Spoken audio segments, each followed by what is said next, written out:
So, welcome to this first series of 3 panel discussions hosted by the Social-Ecological Systems Institute at Leuphana University School of Sustainability.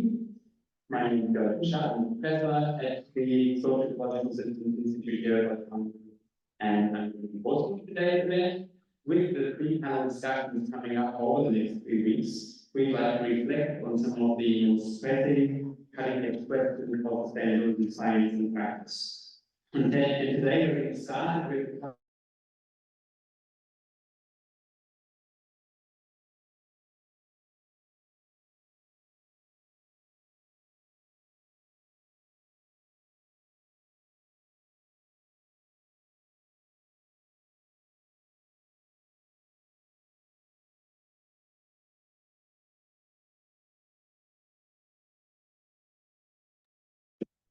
it's widely agreed upon now that we're living beyond the limits of our system, and as a few examples of the crises we're facing today, we have parallel and usually interacting problems with climate change and biodiversity loss.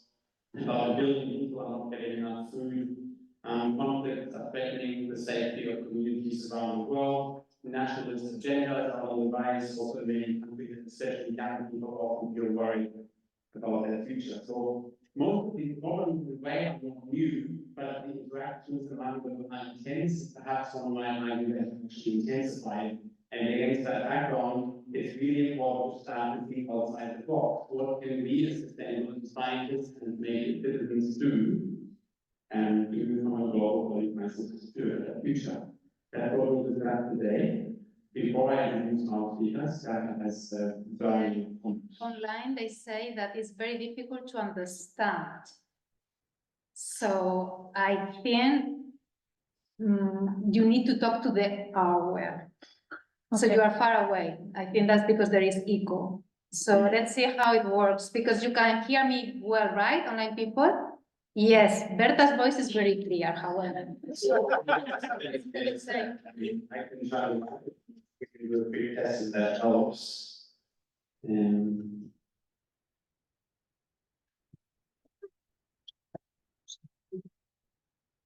No, I think it's because there is echo. Can the online people hear me better now? Can we just get a check? Can online people hear well? Yes, better. Yes. Yes, better now. So, okay, much so better, Joern. It's my emoticon. That's a question to the room then. Can you still hear me okay if I speak like this?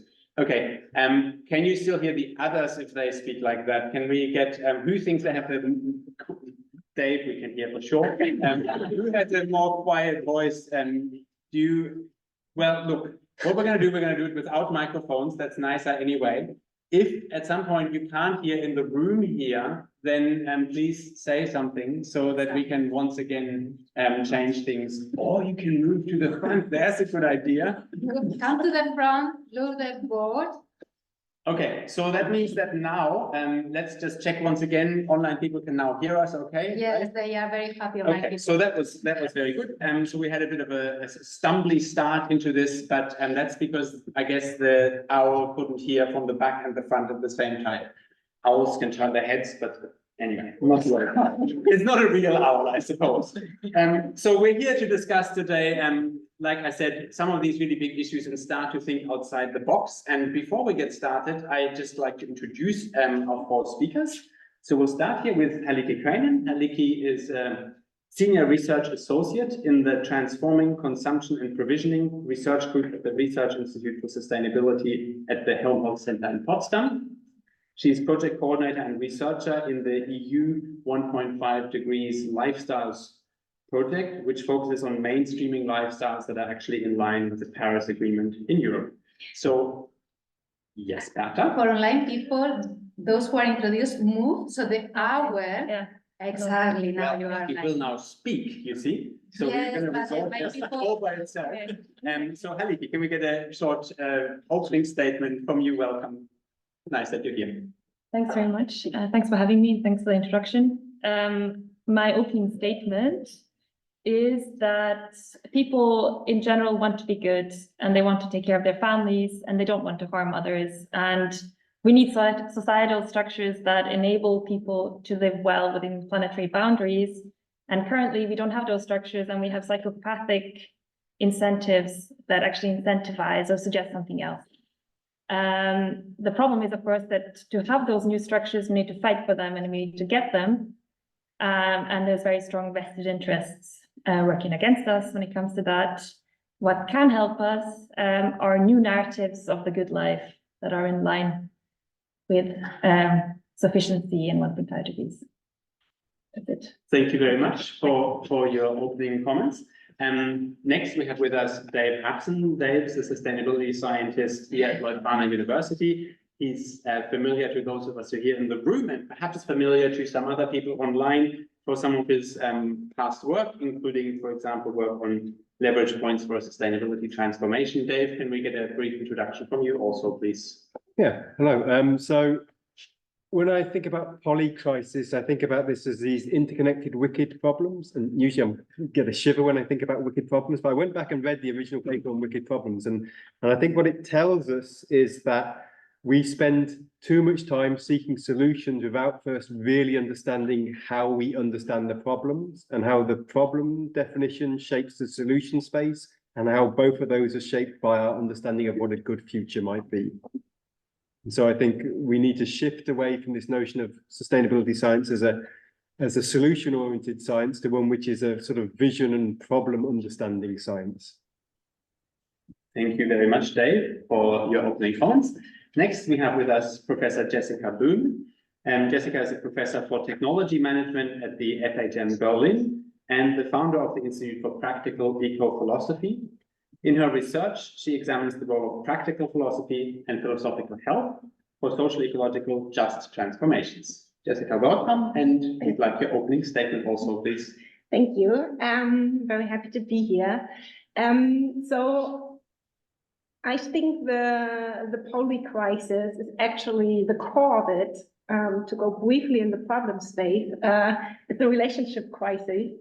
And I think that we need philosophy, but not as an abstract concept, but as a very practical tool, as a transformative, say, to get or to overcome the relationship crisis, and with that, the solution state.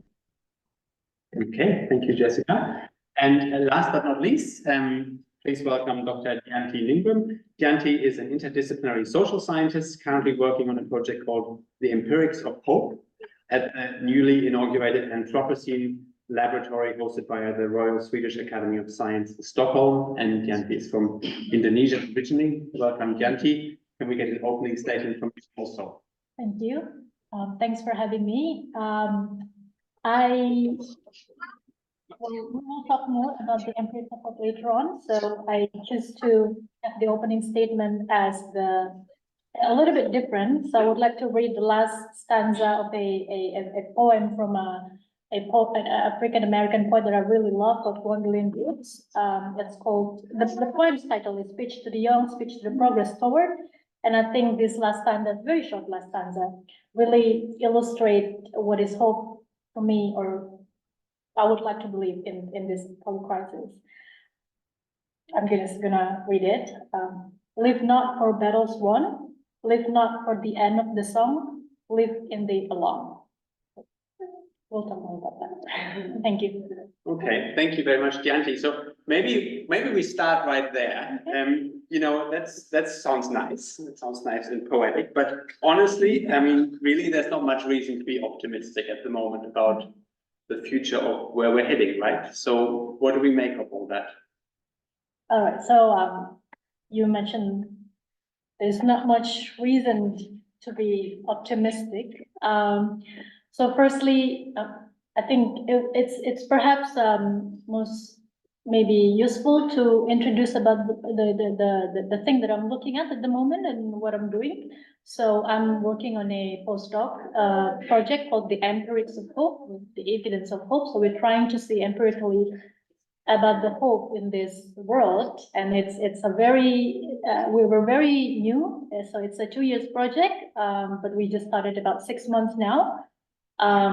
And has been very challenging and exciting because hope is just something that is relatable to a lot of people. When you talk to people, they ask, what are you doing? And I say to them, I'm doing a project on the empirics of hope. And this is like, oh, so that's very interesting. I really want to be hopeful. Tell me a little bit more about that. And it's very interesting because it's relatable to a lot of people. But on the other hand, also, you start to get that this idea of hope is very different among people, that they have for different things and they see the world very differently. And that's also what we've been dealing with this early part of the project, because even though the project is about evidence and the empirics of hope, we also want to make sure that we spend enough time to really think about what is hope for what is it that we see as hope, because those are really very loaded questions and also require loaded answers. And we spend a little bit of time about, like, at least for us discussing what is it hope for what, and what is it hope for that something? What does it mean to have hope for that thing? So in terms, because we're talking about polycrisis, and you're saying that there's not much to be optimistic, we're here thinking that being optimistic is quite different from being hopeful. So being hopeful is more like throwing yourself to what is possible. So there's a philosopher, German philosopher, in fact, Ernst Bloch, who's famous for his work on hope, and he basically says that hope is the not yet. So everything that is not yet, it's possibility, it's not probability. So I think it's very liberating to trying to see the world through this lens of hope, because you're seeing everything through the lens of what is possible, not to deny the direness and the critical and the troubling news of what is happening right now.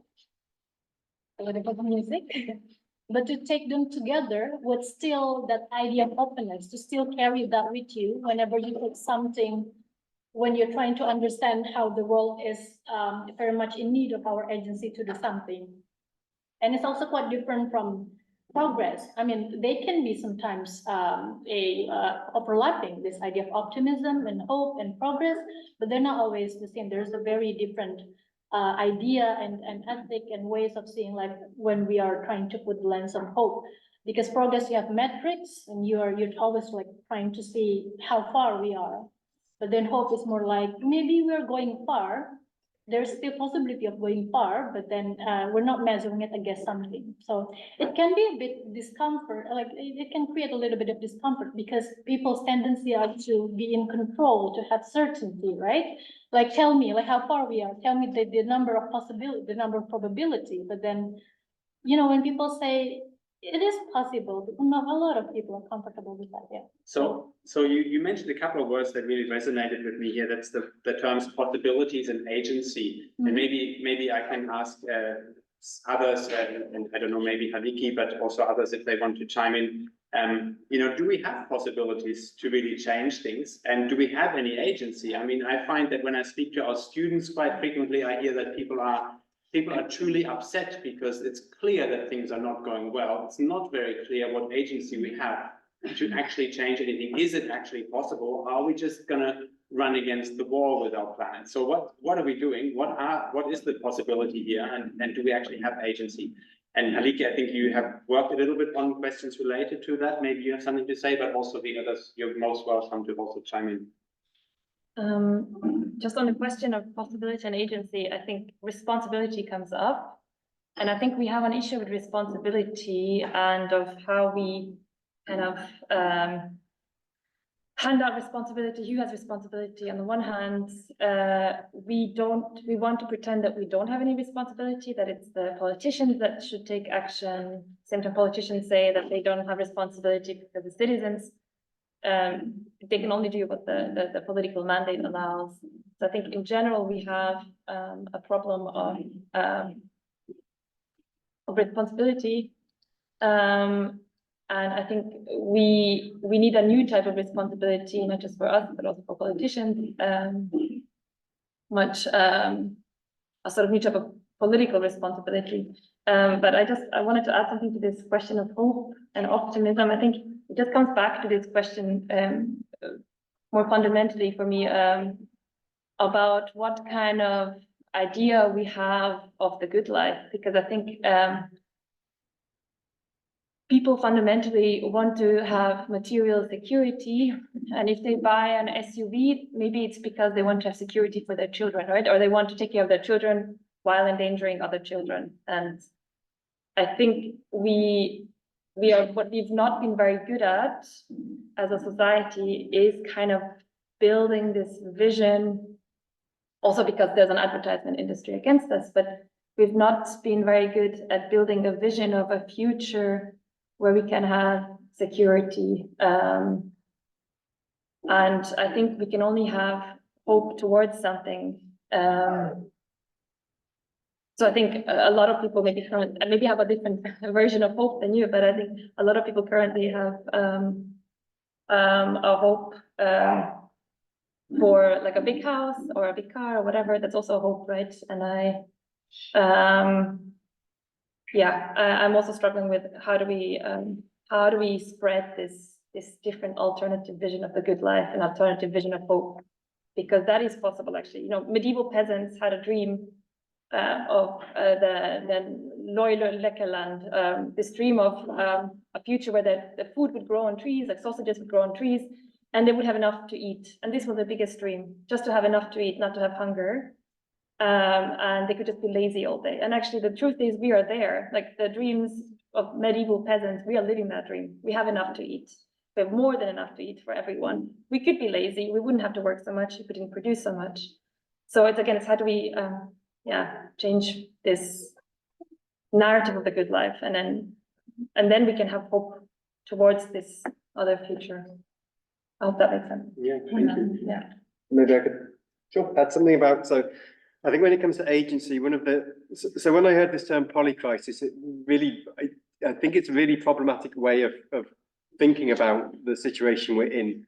So it seems to suck agency out of a room when you talk about a polycrisis, like this idea that there's this big super system which is so complex and interconnected and we can't do anything about it, and everything's out of our control, and that takes agency away from us. And there's a couple of things I think it's worth thinking about in terms of that. So in terms of system thinking, one of the things that you would kind of argue regarding having a well-functioning super system, so that the poly and the polycrisis functioning well, is not to think about the super system, but to think about what you can do in the subsystems. And ideally, like, you cannot stabilize the super system by having stable subsystems.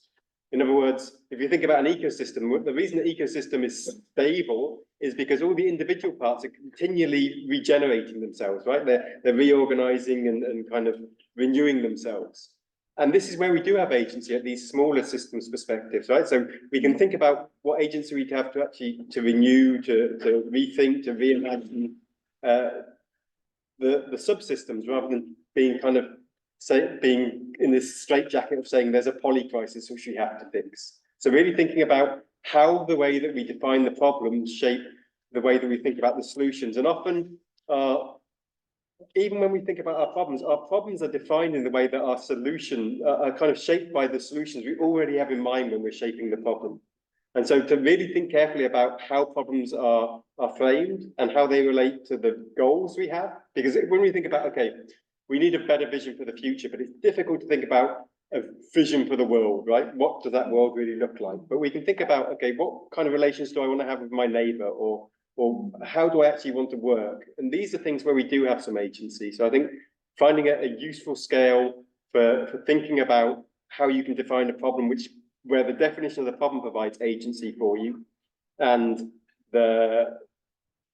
not worrying so much about the big system where you feel that you're out of your ability to control the outcomes.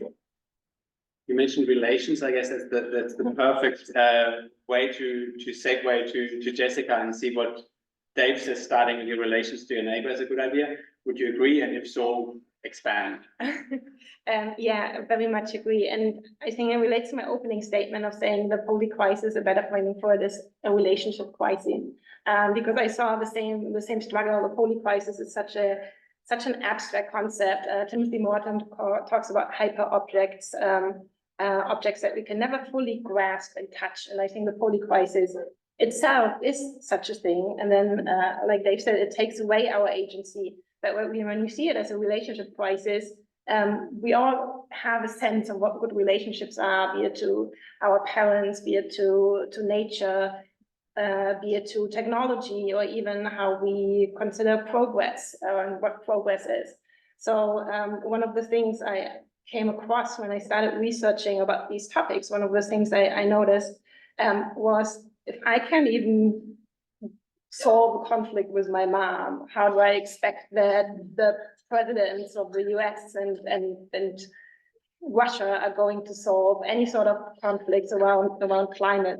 And then the way I see it is that those patterns that we live in relationships, for example, this relationship to my mom, or the relationship of how I relate to nature, that these patterns are self-repeating. So if I think about it fractally, like the relationship that I have mirrors the relationships that other people have, and then expand throughout the system. So it very much matters how I show up in these relationships, because that relationships on bigger political scales that I want to solve are not going to be any different from the ones that I'm living right now.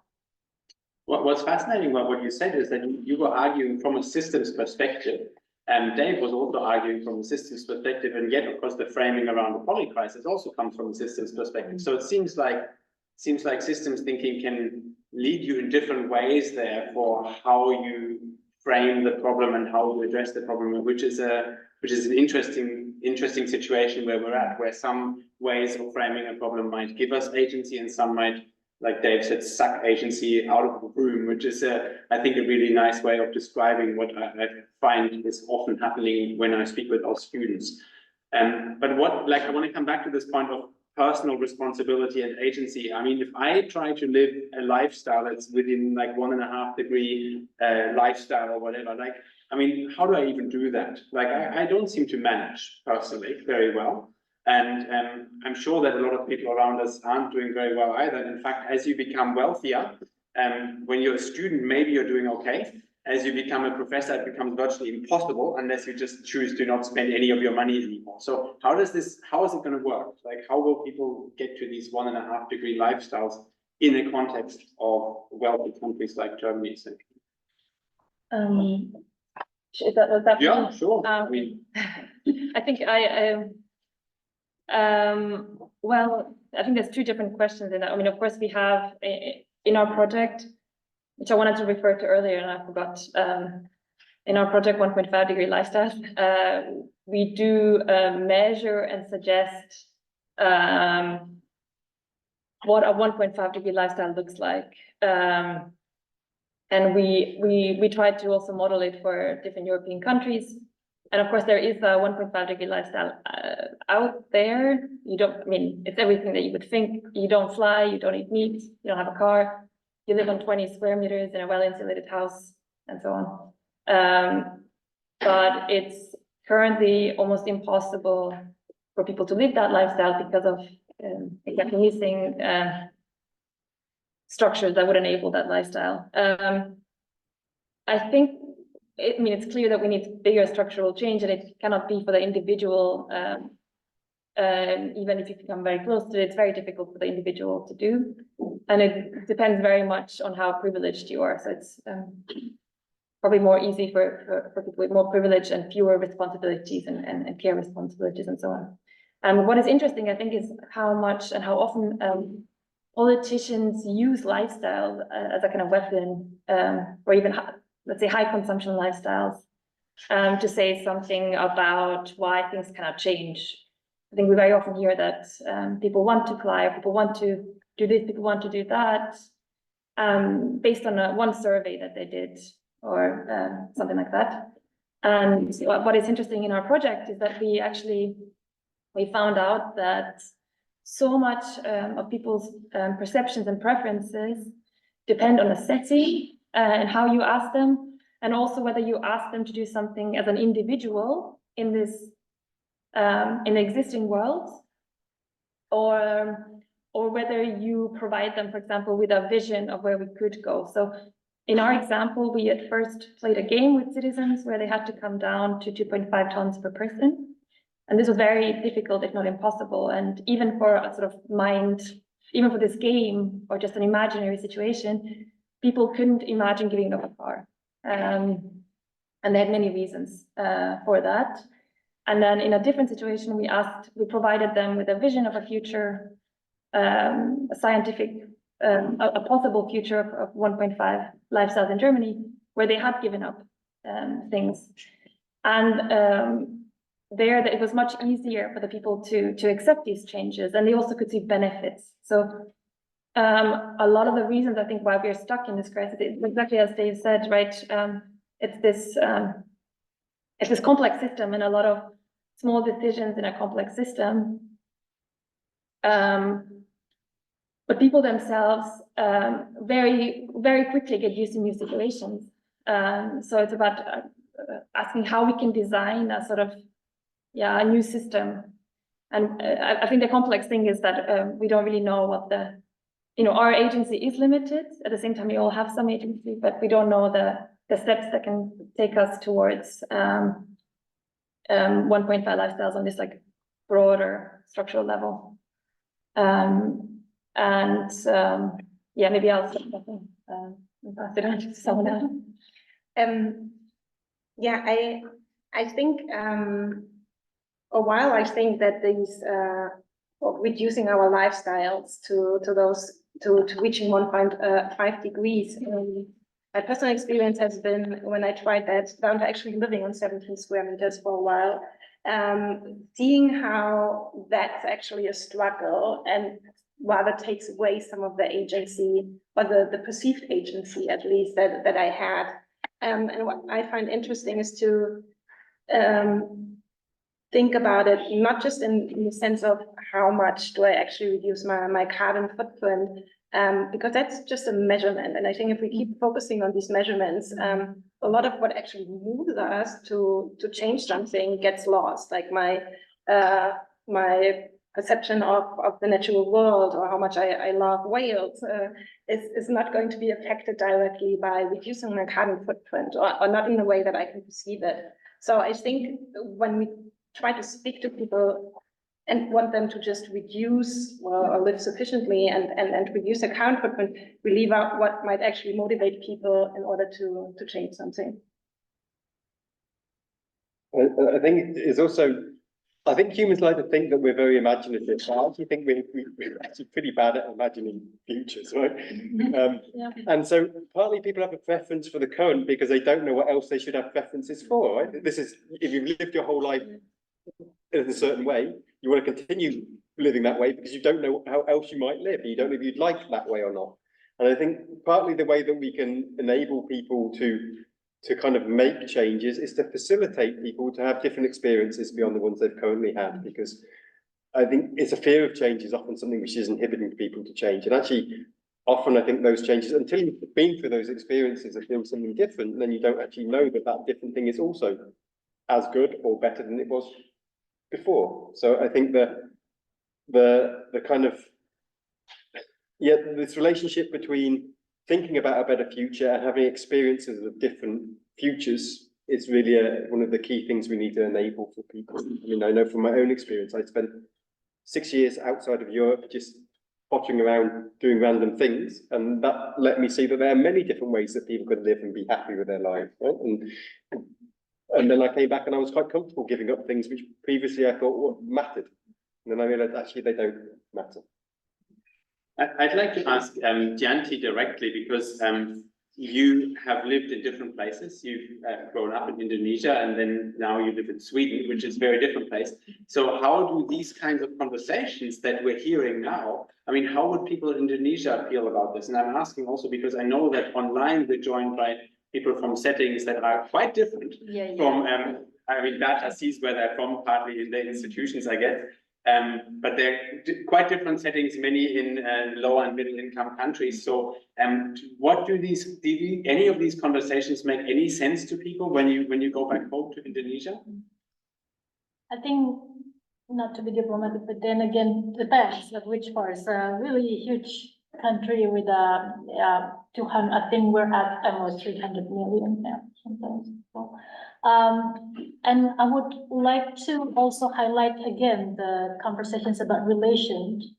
And when we tie it back again to that idea of lifestyle, what kind of lifestyle is possible in this time of polycrisis, and what about people from other part of the world? Does this make sense with them? I think it's important for us to highlight again that we are all related. We are in this very complex web of relations to each other. And I think, of course, I grew up in Jakarta, a mega city of about 30 million people. When I grew up, I spent about 6 hours per day on the road. I woke up at 4 a.m. I had to spend like 3 hours to my high school, come back another 3 hours, did my homework, did my breakfast, slept on 3 different vehicles in one way. So really like this, maybe like in terms of like lifestyle, at the time I was not even like in the phase talking about sustainability and stuff. But then again, when you start to see everything as related, right? So what I'm doing over there as a teenager growing up in Jakarta, and then the thing that I consume, the infrastructure that I was in, then the biosphere I'm embedded in is related to other people in another part of the world in some way. It's really, maybe we all have different agency because we also have different relations to things. So going back again to the idea of hope, of course, we were aware that people hope for different things.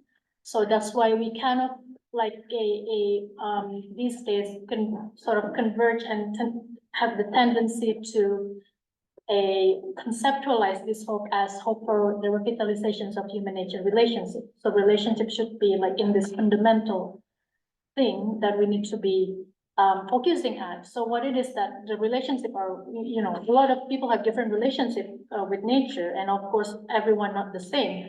But also there are different parts and vignettes and spectrum of like dominations, for example, ignorance, lack of curiosity, competitions, and that also sometimes feel, because we're also part of nature, to each other, how we are competing with each other affects how we related with nature. So I guess the idea of hope, if we are seeing this kind of hope and how we are thinking that we are always related to others in a certain way, and we're always trying to revitalize that relationship, I guess there is always hope for a better future.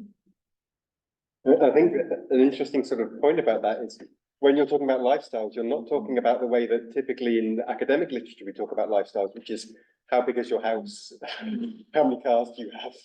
It's like, that's not really a lifestyle, right? The lifestyle is how you relate to the things and people in your life. And that's, again, a different way of thinking about what we're trying to achieve. I think it comes back to your point about, if you set a carbon target as a way of what you're trying to achieve, it's maybe not a helpful framing for thinking about how we cause change. And maybe it's helpful for some, I agree, but then again, always, the world surprises you in many different ways, and sometimes it disappoints you. If the data shows that you're not going to achieve that target, but then you have to live, you have to somehow manage. And I guess where we complement that is like this hope that like we are always in the making, like we're shaping the world, we're living it. So like the future is always in the making. It's uncomfortable in a way because it doesn't give you certainty, but also comforting in another way. And I guess that's like the two things that you have to take at the same time.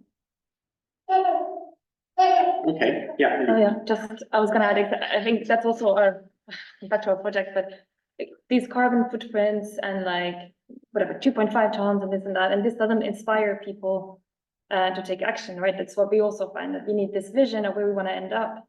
And I think most of the time I'm like creating this mega theory now, but this relationship to things and to nature in general is a big hurdle, and it's missing. And I guess carbon footprints and 1.5, all this doesn't help us create this relationship. And it's just not just a relationship to nature. I think in Germany is our case country. I think people in general don't have, or they don't see the connections in also, the things that we buy. There's this, in a way we are separated from, and we're blind to the forced labor and everything else that goes into those things that we buy. So we're also separated from this labor from elsewhere and nature from elsewhere that goes into the high lifestyles, high consumption lifestyles in Germany. And of course, it's a very different responsibility that you have here also as a consumer or as a citizen, because you are more in the center of empire in a way, right? Benefiting from all of this. And at the same time, we are so divided from all of that. So I think a question, it is really this relational question, but how do we even make people aware of what's going on? Because I think it's very easy to be divided from nature. It's easy to be divided from labor from elsewhere. I mean, I think one way is art, and we actually saw that today in the art exhibition from Berta, that it's really made visible. From the institute. From the institute, sorry. Everyone was here. But we really, that's really an important work of making the labor visible, and like, for example, in a chocolate bar, right? And of the exhausted people that we don't see. So again, this responsibility question is difficult, of course, because if you are so removed in a way, it's easy to be removed from it and not, yeah. The trouble I see with what you're saying, I mean, that sounds nice, and somehow Gianti, you said something about a bit similar about human-nature relationships, but like we have more than half of humanity living in cities now. It used to be different from that. So we're going totally the wrong direction, aren't we? Like we're starting to talk to computers rather than to other people. So I mean, maybe we are moving in the wrong direction. You don't have to answer that or not. Like I have no evidence either. It's just a sense, I suppose.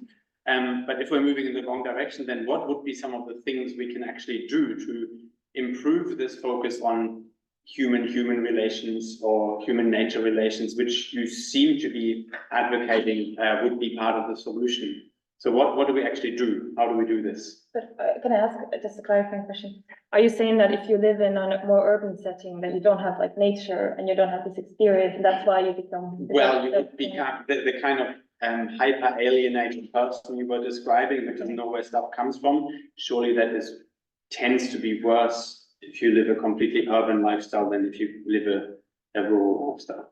I mean, if you're a subsistence farmer, you don't have any of that problem, I guess, at the other end. You should meet my neighbor. I live in a village. I mean, I think some farmers are very separated from nature also. Okay. But that's, yeah. I don't know. I guess it can be different, right? It depends probably. So, okay, good. That's an interesting question, because I just remember in our lab, we had a workshop in February about the other project, which is called the Intertwined Biosphere, and people were basically at the time trying to find out in what way human and nature are embedded, and how they're embedded. And we're talking about connections to nature. And it's very interesting because one of the things that I realized when I came to Europe and Sweden here, it's not long, about 6 months, people really love going outside, outdoor. Like after a weekend, people are saying, oh, I just gone from cross-country skiing, or like they're hiking or something. And then like for me, like to be honest, when at that one session in the workshop, when they asked me, what do I think about nature? I grew up in this called a settlement in Indonesia called kampung. So I don't know what's the equivalent here, but it floods like 3, 4, maybe nowadays 10 times a year.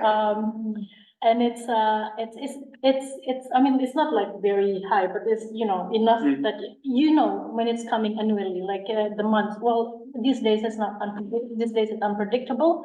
But then back when I was in school, that's like when you say to me water, I think of blood. Like I've never seen, I don't know, like actual river, like I'm not very like nature for me in that way as a children who grew up in a mega city is flood from water. So, but then again, we have to acknowledge people have different relations with their surrounding and with each other.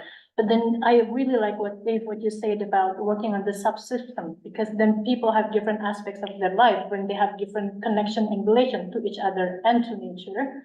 And I think that's when you sort of like acknowledge, that's why I think I propose for this idea of revitalizing, because it is a kind of, you're trying to make it better. It's not like there is this very similar universal point of start for everyone that should be universalized to a certain kind of idea of better. It's just like you're trying to get better. If you spot a little bit of like domination or like ignorance in your current one, because you live in a certain setting, then how in the current climate, in the current capacity and agency that you have, you improve that a little bit, you make that relationship a little bit more revitalized.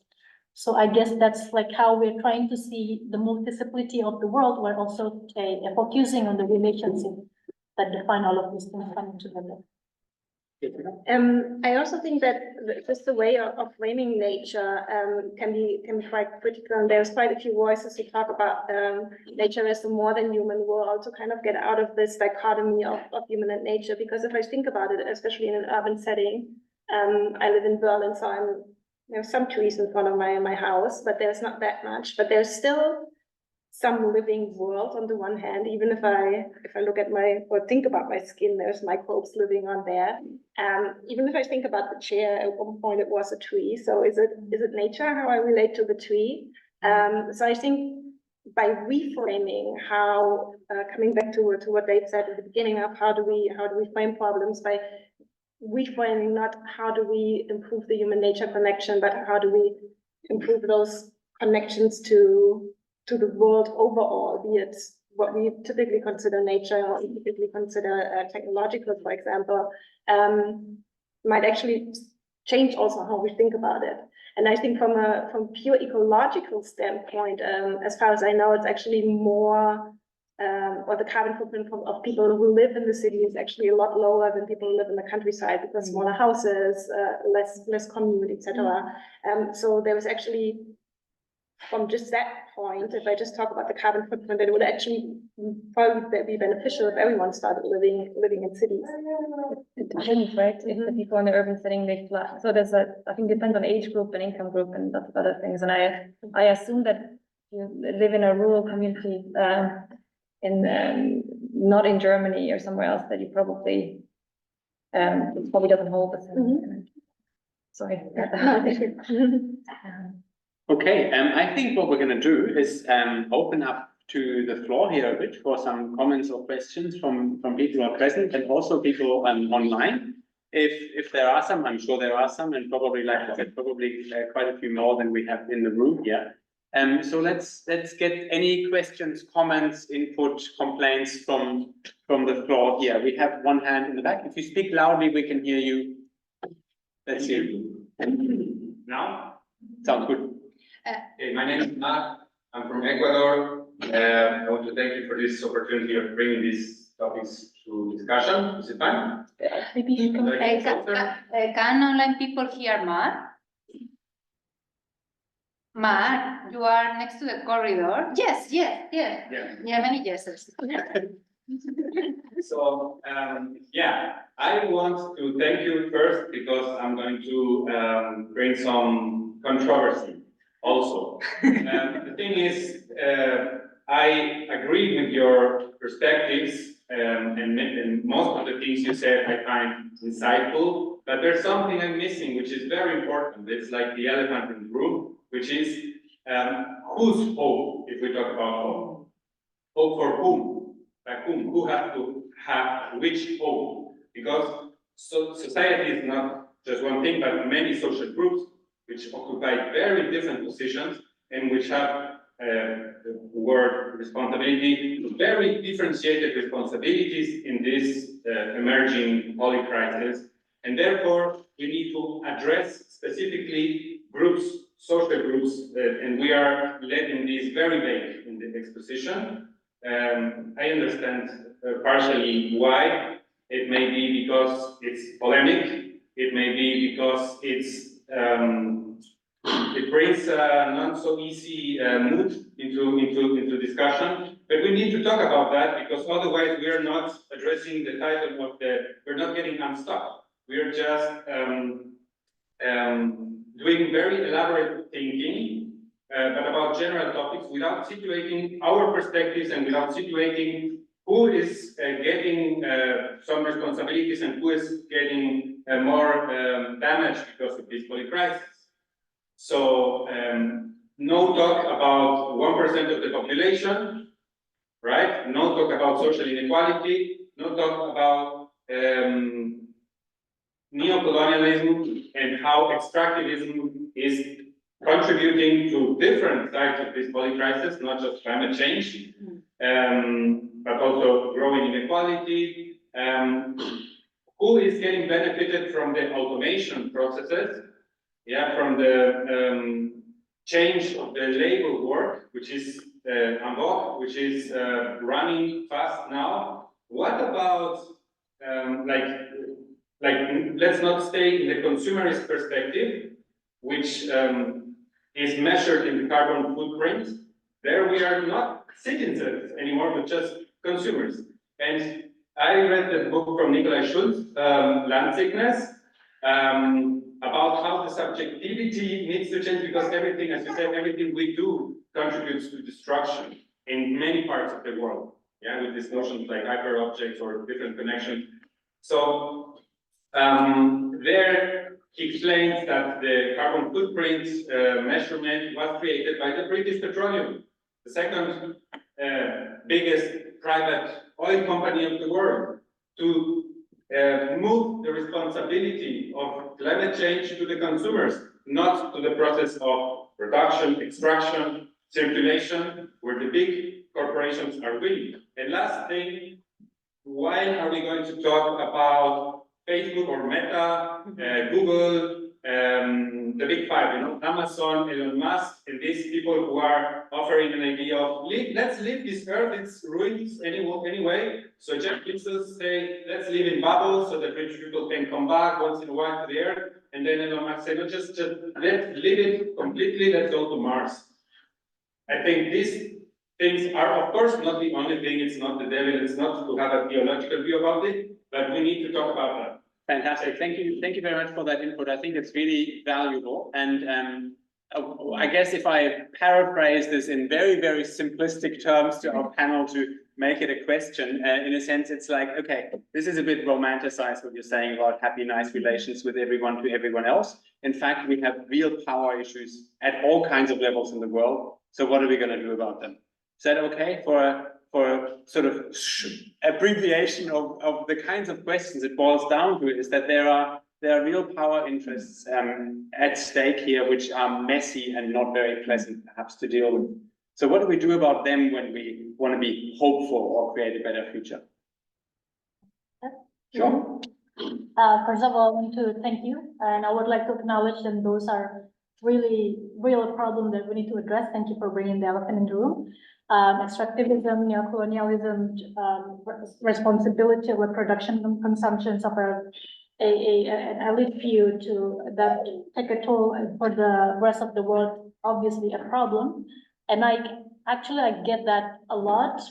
Maybe like a half of the people that I talked to when I talked about this empirics of hope, they asked, maybe more than half, they asked hope for whom? And it is a really important question.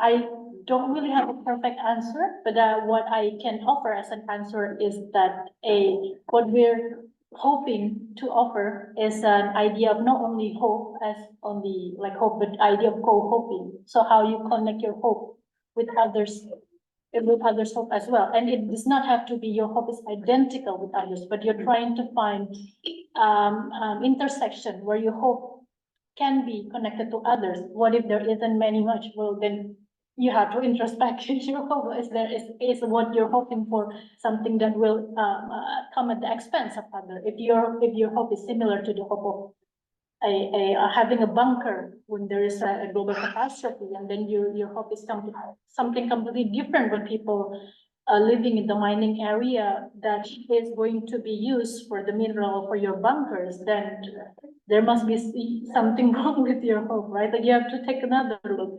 So this idea of co-hoping is also an introspective and reflective kind of way that you keep trying to build your hope as you are hoping as well. So I guess we will always trying to untangle this idea of people coming at the expense of each other while trying to minimize that as low as possible. But I guess it's important in the way, our way to do that, while acknowledging also some people also, many things are not solved for now, while we also trying to move forward. I mean, it's very bad. The world is very bad. We need to, we definitely need to address them as well. But then how do we move on? I guess is the idea that we want to highlight here, rather than spending, for example, you have 10 hours and then 8 hours and nine and a half hours, you're spending time to pointing fingers to each other. And there are people who are pointing fingers too.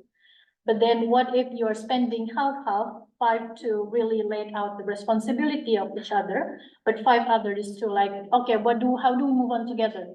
I guess it's more productive. That I don't like the word productive. It's more fruitful that way. Yeah. Thank you. More thoughts or comments to reflect on that particular input? I think in regards to speaking the issue of power, to me, it comes back to what we talked about in the beginning about agency and how much agency do I think I have in the face of power. And then coming back to that idea that systems, from how I understand it, the systems do change if the relationships change and if the intention of the whole system changes. So I can think about if I take the economic system and our goal in Germany, or the primary goal all over the world of every country is to increase the GDP, then of course the rules and the way we play the game, Elon Musk is always going to win, or likely going to win. But if I change those rules, and if I suddenly now don't have the GDP anymore, but actually have well-being of every humans and non-humans as a primary goal, then the whole system changes, and then Elon Musk is probably not going to be on top anymore. So it's a bit of an egg and the chicken problem of how then do I change the rules of the system without addressing the power. But if I think about the agency that we have, and if I think about it in a relational way, then those relationships actually do have the potential to change those intentions or the goals of the system. Maybe I can add something. So I think you're absolutely right. And of course, partly this is why I said we need to pay attention to how we frame the problems, right? Because the way you frame the problems then dictates the type of solutions you've got. So unless you acknowledge that the problem is extractivism or neocolonialism or power dynamics or lack of empathy or whatever those problems are, then you don't find solutions which address those particular problems. Of course, that doesn't change the fact that the power dynamics still exist in the system, right? Even if you acknowledge what those problems are. And I think so.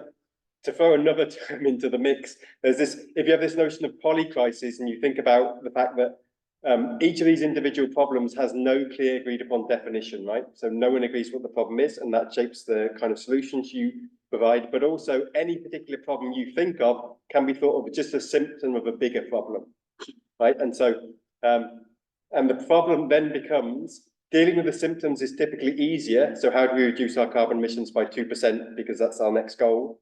Is easier than how do we deal with the kind of fundamental problem of power dynamics in the world. But you have limited kind of effectiveness if you only deal with these proximal problems and not with the ultimate problems. But it's actually quite difficult to think about how you start dealing with those ultimate problems. I think what we need to do is one, kind of navigate between those two positions to see how one shapes the other and how we can address both of them, but also to make sure that so sometimes you can never really ensure that the outcome of any action you take will work, right? But we can focus on the processes. So rather than think about what a just outcome is, what is a just process for how we define what the problem is? Who gets to say what the problem is? Who gets to say whether a solution is acceptable or not? So I think there needs to be forums which are created, which are focused more on the kind of procedural justice in the way that we think about sustainability problems. And maybe that's one way of helping then thinking that the solutions are actually acceptable, not just to the 1%, but to the massive voiceless kind of majority of people in the world.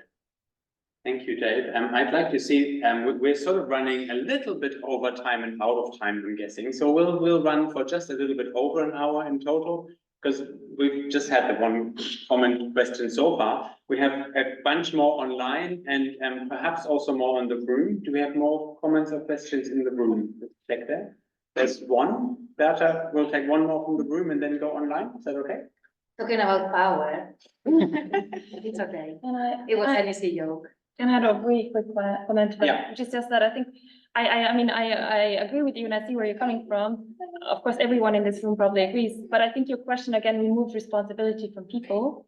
So the system exists, there's like a 1% that's in charge that reaps the benefits, you know, the majority of GDP produced worldwide and so on. And, but there's a passive legitimacy, especially in the centers of empire, like, I mean, like in Western Europe, a large majority of the population are pacified through high consumption. So there's a passive legitimacy that they provide for the system that they benefit from. So, and this is why, I mean, we are talking about changing that. That's our point. All we can do is try to change that here. We're never going to meet the 1%, and that's, we can rail against that. I think the only solution that I can think of that I see is trying to do this small work of bringing about change to the people that agree to this system passively. And I think unfortunately we're going the other way currently, but yeah. Thanks. That's to me a similar point from what we heard before, which is sort of coming through a few times, that we need to start somewhere, and maybe starting right at the top at the global polycrisis is not the place to start, even though that's the problem that perhaps we need to ultimately address. We had one more comment in the room here, so please go ahead. Yes, hi, my name is Linda. I was wondering if maybe the way towards a better future would be leaving behind human nature relationship as something cool, because I had philosophy as a minor, and I'm quite critical to split these two things. I think it would help us to know we are nature, we are animals, we are part of it, we're not isolated. And nature outside has climate change, there are all these things happening that I can leave and go to another planet, and I'm this human goddess person, not part of nature, but I have a relationship to that. I am that. I don't know if that maybe, if you also had that thought, that maybe we should leave that dualism behind. That should go straight to our philosophizers. Yes, absolutely. To keep it short, no, like I mentioned before, I think that is one of the problems that we do frame it in this dual perspective of human and nature. And sometimes I find it a bit tricky of how to talk about these differences outside of the academic context, because if I then talk about the more than human world, for example, people are just looking at me, what just happened? But yes, absolutely agree. Okay, maybe a short one, and then because we do want to jump online, and also we don't want to go forever. So let's I acknowledge that it's part of the problem. It's tricky to offer some new ontology of like we should be more connected while also using the current dominant ontology, which is like we're separated. But I guess that's the tricky, that's nuance, but we are trying to, again, coming back, we have to start somewhere. Okay. But I acknowledge that. Then we have a few from online, I guess. There is a panel discussion online going on already. And there are a lot about power, but I would suggest that for power, there are other panel discussions coming. So we will discuss power more in detail. But there is the first question that I'm going to rephrase a bit, sorry, Chris Ives, to open the question for more people than Bianchi. So the question is it possible or even necessary to hold together hope, and I expand, to nurture relationships, for example, for a possible sustainable future or futures with grief, despair for what we are increasingly losing? With grief and despair, anxiety for what we are increasingly losing. So how to, what I understand from this is how to bring together these different emotions, hope and grief together. Nurture relationships while you are grieving. It's for all of you. Originally it was for Dianti, but I tried to expand it so it goes for more than Dianti. I'll go shortly. I think very possible, even necessary. I think grief, that's, I guess, an important feature of having the lens of hope is that you need to take in the grief and the disappointment, otherwise it's not hope. Because it is a possibility and it's always, you can, it is possible to be disappointed, and it is possible for you to be, to grieve of what is already destroyed now, or, but also it opens a new door for what is to become and in the making. And I think when it specifically hope for that living on Earth in response to polycrisis and hope for revitalizations of human nature relationship, I think being related to other demands that you feel for yourself and for others, and grief and disappointment is how you relate. Like it's a device, it's a heuristic where you are relating to others. So I guess it's necessary to take in that. It's not easy. And that's why I guess like it's liberating to have hope, but also a kind of a discomfort to have that as a lens. But you need to deal with, in order to open up your future, you need to take in and take in with what are you feeling at the moment. Okay, I would suggest we take one more from online, then we have a round of closing statements, and then people who are in the room who still want to talk further with these interesting panelists can hang around and continue to talk with them, yeah? Because I know there were some people who still have comments in the room here also, but at some point we need to also let everyone go who wants to go. So let's go for one more from online, and then some short closing statements from you, and then we can officially finish and then continue unofficially. Okay, there is one that I think most of you referred about, we have to work together, yeah, for a better future. I heard this a few times. So these questions goes like, what does exactly mean to work together? Together with whom? With the ones that are benefiting from the crisis? It relates also with the first question. And then there is another question. Who benefits from the polycrisis? So with whom we should work and who benefits from the current situation?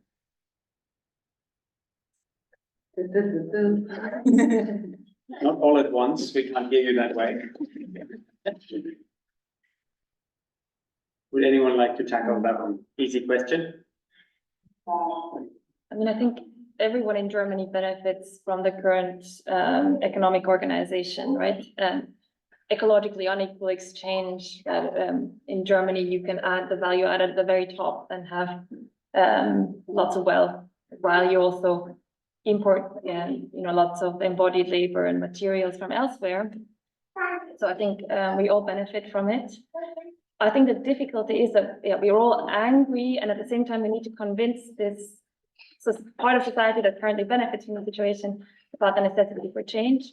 And of course, not all of us have the chance to spend, I don't know how many years in Leuphana discussing these things and understanding and envisioning new futures and so on. So I think there really we need to work with, and we can't work with.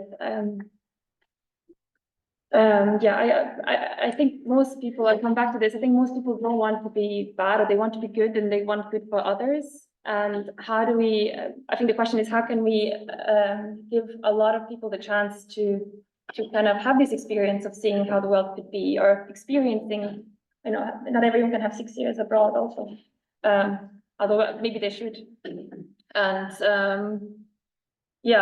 also the people live in a lot of material insecurity. I think that's the other thing that we haven't mentioned here, also with the everything's getting more expensive, there's inflation and so on. So a lot of people are really stressed out about things already. And the question is, how can we provide, even in the center of empire, right, where we're benefiting from things, even here, people are having insecure lives and so on. So I think the question is, how can we provide this vision and really give people the chance to see that, and how can we take them with us instead of towards fascism? Yeah. So work with everyone, I guess, and try to, I agree, and I think so. There's a danger that we think about the people who benefit as these like evil moustache twizzling kind of black top hatted baddies, right? Yeah. But many of the times it's us, right? So if we exclude us from the conversation, that's a problem, partly because then we don't change the thing which is problematic in the system.